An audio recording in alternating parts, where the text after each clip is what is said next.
आज के हमारे इस वीडियो का topic which motor will take more current, star connected और डेल्टा कनेक्टेड। मतलब कि कौन सी मोटर ज्यादा करंट लेती है, स्टार कनेक्शन से चलने वाली या फिर डेल्टा कनेक्शन से चलने वाली।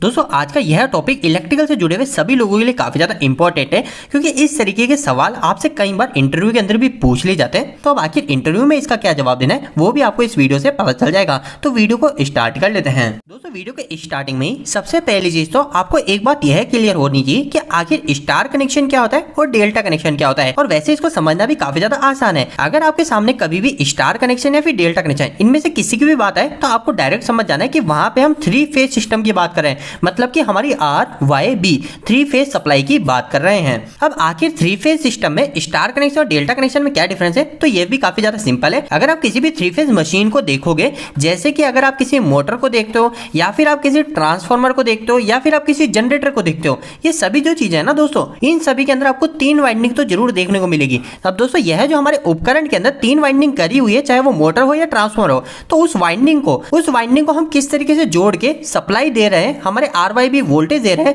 वही हमारा डिपेंड हो जाता है कि वो स्टार कनेक्शन कहलाएगा या फिर डेल्टा कनेक्शन कहलाएगा। तो अभी इस चीज को मैं आपको सबसे पहले बिल्कुल आसानी से क्लियर कर देता हूं। सबसे पहली चीज बना लीजिए, ये हमारे पास में टोटल 3 वाइंडिंग है। ये हमारी पहली वाइंडिंग, ये दूसरी वाइंडिंग और ये हमारी एक और तीसरी वाइंडिंग। और दोस्तों जैसा कि मैंने आपको बताया कि जब भी 3 वाइंडिंग की बात हो रही है तो इसका मतलब है कि हमारे पास में टोटल 3 सप्लाई है, एक है आर और एक है वाई और एक है ब्लू फेज सप्लाई। अब हम सबसे पहले यह जान लेते हैं कि आखिर स्टार कनेक्शन किसे कहते हैं। तो दोस्तों जब भी हमारी जो तीनों वाइंडिंग है, इन तीनों वाइंडिंग के एक एक सिरे को आपस में यहां से शॉर्ट कर देते हैं। ये तीनों जो वाइंडिंग है, नंबर 1, नंबर 2 और नंबर 3, तीनों वाइंडिंग के एक एक सिरे को मैं यहां से शॉर्ट कर देता हूं।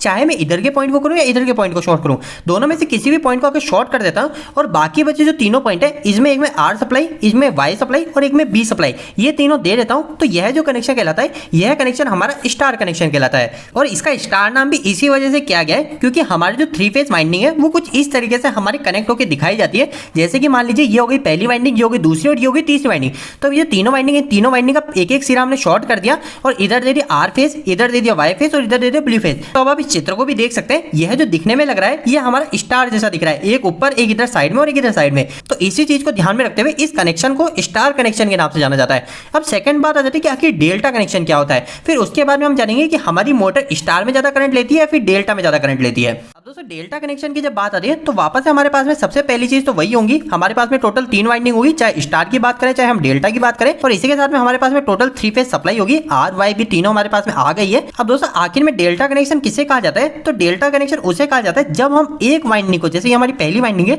इस वाइंडिंग को हम 2 फेज से जोड़ते हैं। जैसे कि मान लीजिए पहली वाइंडिंग है, इस पहली वाइंडिंग को एक तो मैं आर फेज दे देता हूं और साथ ही साथ में क्या करता हूं, इस पहली वाइंडिंग को येलो फेज भी देता हूं। एक साइड से आर फेज दे देता हूं, दूसरी साइड से येलो फेज देता हूं। तो एक ही वाइंडिंग को क्या हुआ, हमारे 2 फेज की सप्लाई मिल गई। तो जब ऐसी कंडीशन होती है तो उसको बोलते हैं हम डेल्टा कनेक्शन। इसी तरह अगर हम दूसरी वाइंडिंग की बात करें तो दूसरी वाइंडिंग के अंदर हम क्या करेंगे, एक साइड से येलो सप्लाई देंगे और दूसरी साइड हम क्या करेंगे, ये जो ब्लू फेज है इस ब्लू फेज को लाके जोड़ देंगे। तो ये जो हमारी सेकंड वाइंडिंग इसको भी 2 फेज सप्लाई मिल गई और हमारी जो तीसरी वाइंडिंग है इसको भी एक ब्लू फेज और दूसरे साइड में यहाँ पे हम आर फेज लाके जोड़ देते हैं। तो इस डेल्टा के केस में क्या करते हैं, हर वाइंडिंग को हम 2 फेज की सप्लाई देते हैं। और इसके अलावा जब हम स्टार की बात करते हैं तो हर एक वाइंडिंग को हम सिंगल एक फेज की सप्लाई देते हैं। तो दोस्तों अब अगर आगे से कभी भी आपके स्टार और डेल्टा की बात आएगी तो आपको यहाँ पे सबसे पहली चीज एक बात यह ध्यान रखनी है कि जब भी हम स्टार की बात करें तो इसका मतलब ये कि हर वाइंडिंग को हम सिर्फ एक फेज दे रहे हैं, और जब भी हम डेल्टा की बात करें तो हर एक वाइंडिंग को हम 2 फेज सप्लाई दे रहे हैं। और अगर इसी बातों को हम टेक्निकल वर्ड में बोले तो सिंपल सी बात ऐसी है कि जब हम स्टार कनेक्शन करते हैं तो हम हमारे मशीन को, हमारे उपकरण को फेज वोल्टेज देते हैं,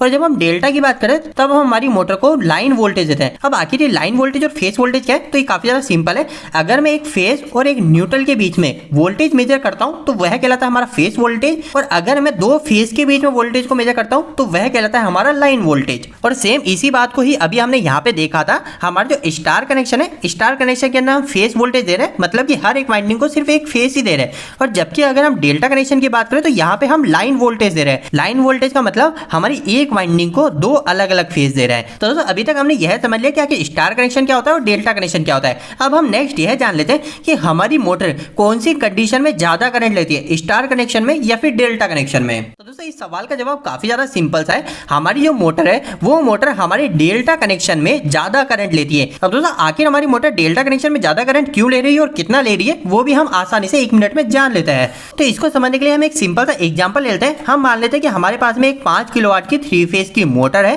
पहले केस में मैं क्या करता हूँ, मेरी मोटर को स्टार में जोड़ता हूँ, दूसरे केस में मैं मेरी मोटर को डेल्टा कनेक्शन में चलाता हूँ। तो अगर मैं मेरी मोटर को डेल्टा कनेक्शन में जोड़ रहा हूँ तो इसका मतलब ये कि मेरी मोटर को 415 वोल्टेज में दे रहा हूँ। और जब हम स्टार कनेक्शन की बात करते हैं तो स्टार कनेक्शन में मैंने आपको बताया हमारे एक वाइंडिंग को सिर्फ एक ही फेज मिलता है। और इसी के साथ में मैंने आपको यह भी बताया था कि हमारे जो स्टार कनेक्शन होते हैं इसको बोलते हैं हम फेज वोल्टेज। तो अगर हम इसी 415 वोल्टेज के फेज वोल्टेज को पता करें तो यह काफी ज्यादा सिंपल है। हम क्या करेंगे, 415 डिवाइड बाय √3, मतलब 415 और इस √3 की वैल्यू होती है 1.732। मतलब कि मैं 415 के अंदर भाग लगा दूंगा 1.732 और यहाँ पे जो मेरे पास वैल्यू आती है वो आती है 239.60। मतलब कि हम स्टार कनेक्शन के अंदर मोटर को 240 वोल्टेज दे रहे हैं। अब दोस्तों नेक्स्ट हम क्या करते हैं, हमारी मोटर का इस वोल्टेज के आधार पर करंट को पता कर लेते हैं। तो मोटर के करंट कैसे पता करेंगे, तो यह काफी ज्यादा सिंपल है। मोटर का करंट पता करने के लिए हमारे पास में एक फॉर्मूला होता है, वो होता है power divide by voltage into √3 into power factor. तो अभी हम सबसे पहले स्टार कनेक्शन की मोटर के करंट को पता कर लेते हैं। तो काफी ज्यादा सिंपल सा है, 5 किलोवाट की मोटर है तो यहाँ पे जो पावर रखनी है यहाँ पे हमेशा वाट में रखनी है। तो 5 किलोवाट, इस किलोवाट को वाट में बदलना है तो 5 इंटू मेरे को 1000 करना पड़ेगा क्योंकि 1 किलोवाट में 1000 वाट होता है। इसके नीचे मैं डिवाइड करूंगा, वोल्टेज कितना है हमारे पास में, फेज वोल्टेज मुझे यहाँ रखना है तो वो है हमारे पास में 240 वोल्टेज।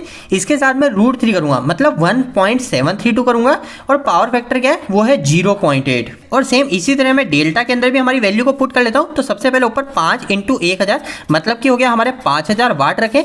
नीचे मेरे को भाग किसे करना होगा, तो यहाँ पे सबसे पहले मेरे को वोल्टेज लिखना है तो वो आएंगे हमारे 415 वोल्टेज क्योंकि हम यहाँ पे लाइन वोल्टेज दे रहे हैं। 415 इंटू √3 क्या है 1.732, ये फिक्स वैल्यू होती है। इसके साथ में पावर फैक्टर जो कि है 0.8।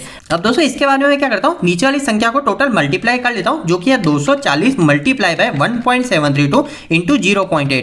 तो इसको जैसे मैं मल्टीप्लाई करता हूं तो यहाँ पे मेरी वैल्यू आती है 332। तो यहाँ पे मैं लिखूंगा ऊपर 5000 वॉट डिवाइड बाय 332। और अब जैसे मैं इन दोनों को भाग करूंगा तो मुझे मेरी मोटर के एम्पियर पता चल जाएंगे। तो 5000 डिवाइडेड बाय 332, तो यहाँ पे मेरे पास जो मेरी मोटर एम्पियर ले रही है वो ले रही है 15 एम्पियर। तो यहाँ पे मैं लिख देता हूँ मेरी 5 किलोवाट की मोटर जब मैं उसे स्टार कनेक्शन में चला रहा हूँ तो वो हमारी 15 एम्पियर करंट को ले रही है। अब इसके बाद में हम सेकंड डेल्टा कनेक्शन को चेक कर लेते हैं। तो इसके अंदर मैं क्या करूंगा, सबसे पहले नीचे वाली सारी संख्या को मल्टीप्लाई करूंगा तो 415 इंटू 1.732 इंटू 0.8। तो यहाँ पे जो टोटल मेरे पास में वैल्यू है वो आई ऊपर तो 5000 के 5000 वाट और नीचे भाग लगाना है मेरे को 575 से। अब मैं क्या करूंगा, इन दोनों को भाग लगाता हूँ तो 5000 डिवाइडेड बाय 575 और मेरे पास जो एम्पियर आ गए तो वह आ गए मेरे पास 8.69 एम्पियर। मतलब कि जब मैं मेरी 5 किलोवाट की मोटर को डेल्टा कनेक्शन में चला रहा हूँ तो वह मेरी मोटर 8.7 एम्पियर के आसपास ले रही है। तो दोस्तों यहाँ पर हमको एक चीज क्लियर पता चल गई, दोनों केस में हमारे पास में 5 किलोवाट की ही मोटर है। बस फर्क हमने क्या किया, एक समय हमने मोटर को स्टार में चलाया, दूसरे केस में हमने हमारी मोटर को डेल्टा में चलाया। और इससे हमें यह पता चल गया कि हमारी जो डेल्टा कनेक्टेड मोटर होती है वो हमारी कम करंट लेती है जबकि स्टार कनेक्टेड मोटर हमारी ज्यादा करंट लेती है। अब यहाँ पे कई लोगों के मन में एक और क्वेश्चन यह भी आएगा कि हमारी किस मोटर को हम डेल्टा में चलाएं और किस मोटर को हमको स्टार में चलाना चाहिए, आखिर हमें यह कैसे पता चलेगा। तो दोस्तों इसके ऊपर मैंने ऑलरेडी एक डिटेल वीडियो बना रखा है, वह वीडियो आपको इसी वीडियो के एंड सीन में मिल जाएगा। वहां से वीडियो देख के पता कर सकते हो कि आपको आपकी मोटर को स्टार में चलाना चाहिए या फिर डेल्टा में चलाना चाहिए। इसके अलावा दोस्तों मैं आपको एक और पॉइंट यह भी बता दूं कि कभी भी आपको डायरेक्ट एम्पियर पता करना है, आपको पता है कि आपकी मोटर डेल्टा में इतना करंट ले रही है और आपको पता करना है कि आखिर वो स्टार में कितना करंट लेगी। जैसे कि उदाहरण ही मान लेते कि अभी जो हमारी मोटर है वो मोटर हमारी डेल्टा में 8 एम्पियर के आसपास करंट ले रही है, 8.7 एम्पियर करंट ले रही है। अब मेरे को पता करना है कि आखिर स्टार में कितना करंट लेगी। तो सिंपल सी बात है कि मैं क्या करूंगा, मल्टीप्लाई बाय √3 कर दूंगा। और आखिर ये √3 की वैल्यू क्या होती है, तो मैंने आपको बताया 8.7 मल्टीप्लाई बाय 1.732 कर दूंगा। तो 8.7 इंटू 1.732, तो यहाँ पे मेरे पास में वैल्यू आ गई 15 एम्पियर। मतलब कि मेरी 8.7 एम्पियर लेने वाली डेल्टा मोटर अगर मैं उसको स्टार में चलाता हूँ वो 15 एम्पियर के आसपास करंट को लेगी। और अगर सेकंड केस में मेरे पास में स्टार करंट पता है और मैं डेल्टा करंट को पता करना चाहता हूँ तो यह भी काफी ज्यादा सिंपल है। मेरे पास में जितना भी स्टार करंट है जैसे कि 15 एम्पियर है तो इसके अंदर मैं भाग लगा दूंगा √3 का, मतलब कि 15 डिवाइडेड बाय 1.732, और जैसे मैं दोनों को भाग लगा दूंगा तो मुझे पता चल जाएगा मेरी मोटर स्टार में कितने करंट को कंजप्शन करेगी। तो दोस्तों आज का यह वीडियो थोड़ा सा बड़ा बन गया, लेकिन मैं चाहता था कि आपको पहले स्टार कनेक्शन और डेल्टा कनेक्शन क्या होता है यह भी थोड़ा सा क्लियर हो। उम्मीद है कि आपको आज की मेरी ये मेहनत अच्छी लगी होगी। आपको ये वीडियो कैसा लगा, इस वीडियो को लाइक करके जरूर बताएं। अगर आपको कोई भी सवाल इस वीडियो के प्रति या फिर इलेक्ट्रिकल जरूरत, आप मुझे नीचे कमेंट बॉक्स में कमेंट करके पूछ सकते हैं। इलेक्ट्रिकल वीडियो अगर आप नहीं देखना पसंद करते हैं, आज हमारे चैनल को सब्सक्राइब कर लीजिए। आज के लिए इतना ही, धन्यवाद।